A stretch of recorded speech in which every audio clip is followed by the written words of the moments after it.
कामठणा और रायसिंहपुर ठारे नूतन राजस्व निरीक्षकों कार्यालयर शुभ उद्घाटन। कलाहांडी जिला भवानीपाटना ब्लॉक अंतर्गत कामठणा ग्राम पंचायत एवं रायसिंहपुर ठारे नूतन राजस्व निरीक्षकों कार्यालयर शुभ उद्घाटन हो जाइछि। एही उद्घाटन सभारे मुख्य अतिथि भावरे कलाहांडी सांसद मालविका केशरी देव और सम्मानित अतिथि भवानीपाटना सदर विधायक सागर चरण दास जोगदेई नूतन राजस्व निरीक्षक कार्यालय शुभ उद्घाटन करथिले। एही उद्घाटनी सभारे स्थानीय सरपंच लोकनाथ दुर्गा, आरओडी विभागर निर्वाही अधिकारी, कलाहांडी तहसीलदार शुभस्मिता मिश्र जोगदेई शुभ उद्घाटन रे नेतृत्व नेइथिले। एही उद्घाटनी सभारे स्थानीय गरीब लोक माननकु निजर जीवन जीविका करिबा पई जंगल जमी पट्टा 50 जनकु प्रदान करा जायथिला। तहसीलदार स्थानीय जनसाधारणक सेवा जोगाइबा पई एही राजस्व निरीक्षकक कार्यालय स्थापन करा जायछि। आपण माने आपणक जागा जमी समस्या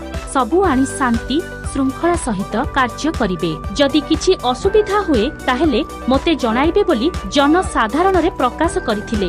ब्यूरो रिपोर्ट ग्रामीण एक्सप्रेस लाइव।